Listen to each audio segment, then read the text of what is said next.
Ensuite, la honte va générer une désocialisation de la personne.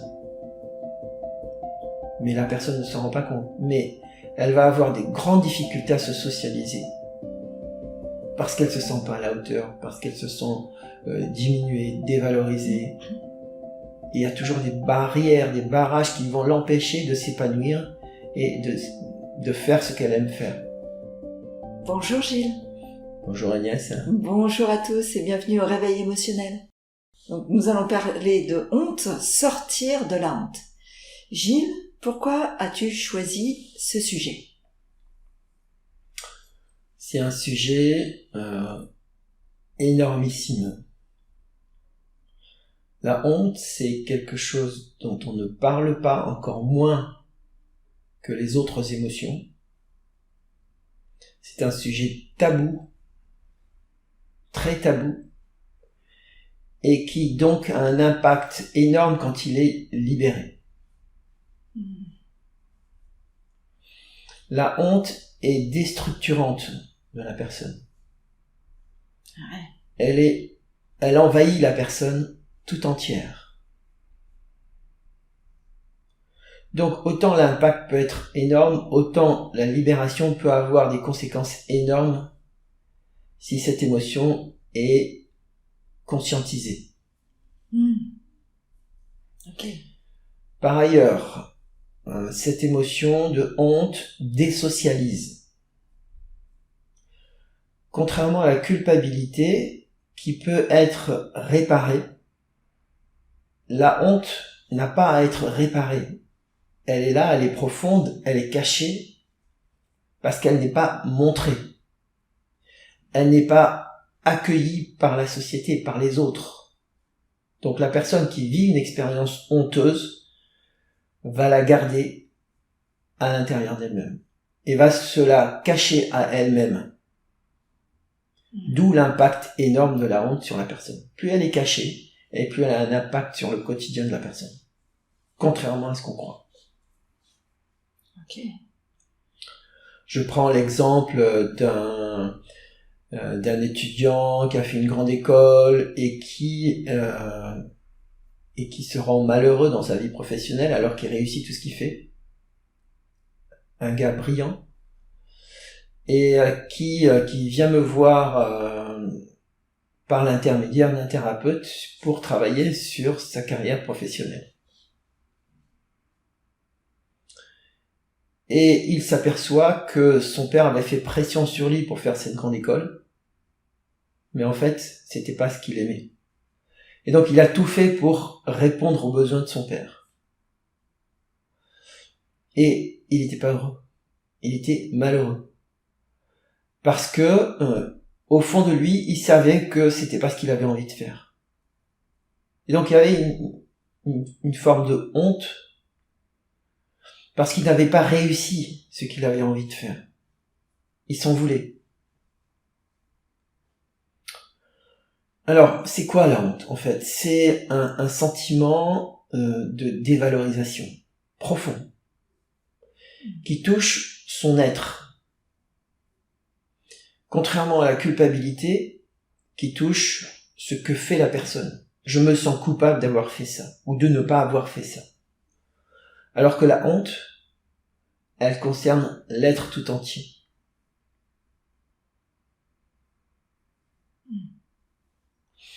Ensuite, la honte va générer une désocialisation de la personne.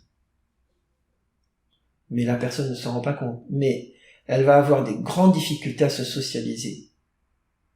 Parce qu'elle se sent pas à la hauteur, parce qu'elle se sent diminuée, dévalorisée. Et il y a toujours des barrières, des barrages qui vont l'empêcher de s'épanouir et de faire ce qu'elle aime faire. Est-ce que c'est lié à l'estime de soi, du coup ? C'est complètement lié à l'estime de soi, puisque la personne perd son estime d'elle-même. D'accord. Absolument. C'est pour ça que ça a un impact sur tous les champs de la vie de la personne. Et donc,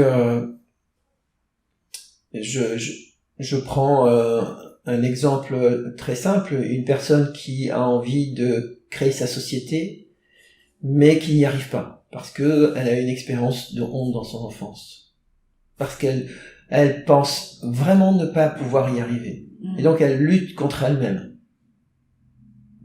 Alors qu'elle a les capacités. Et ça va être d'échec en échec. Elle va pas savoir pourquoi.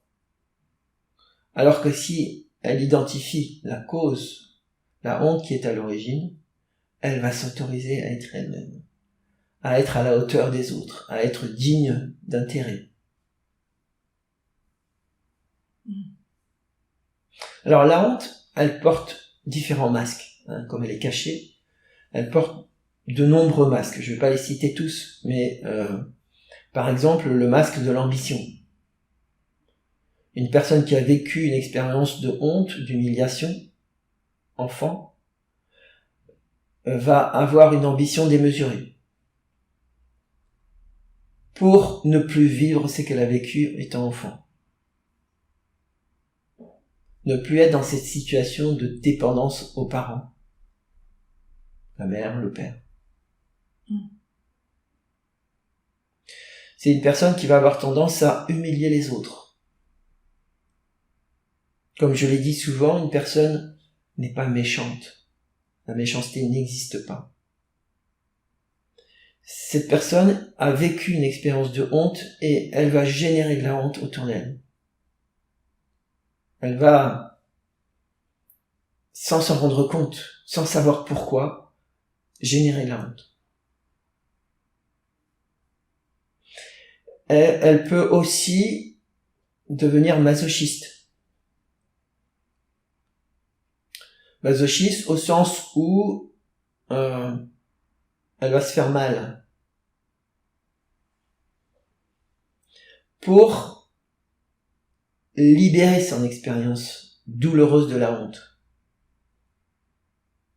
Elle va vivre de l'humiliation pour prendre conscience, avoir une occasion, une opportunité de contacter cette honte originelle et s'en libérer.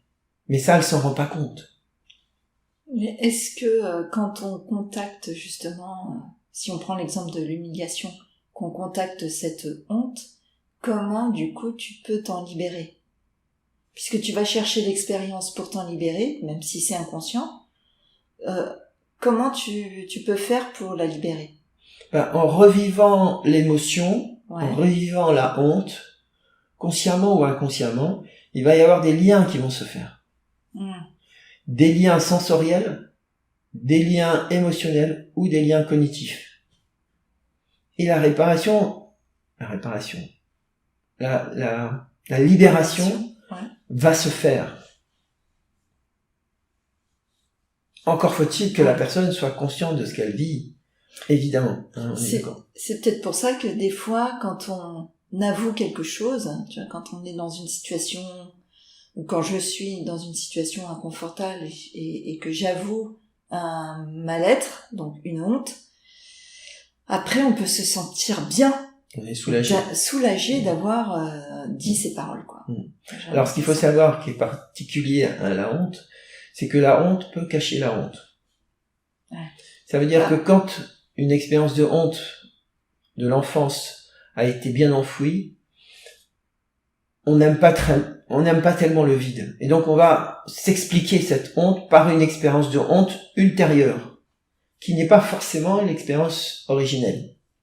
Et donc on n'y arrive jamais. Ouais, c'est un gros nœud. Ça fait partie des émotions qui sont complexes. Donc on n'y arrive pas du premier coup. D'accord.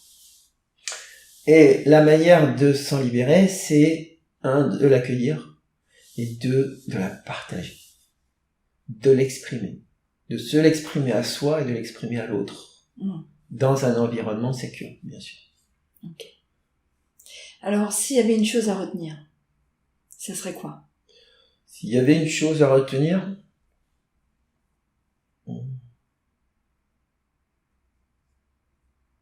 c'est d'explorer dès aujourd'hui les expériences de honte qu'on a vécues.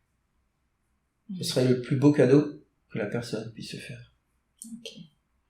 Merci Gilles. Merci.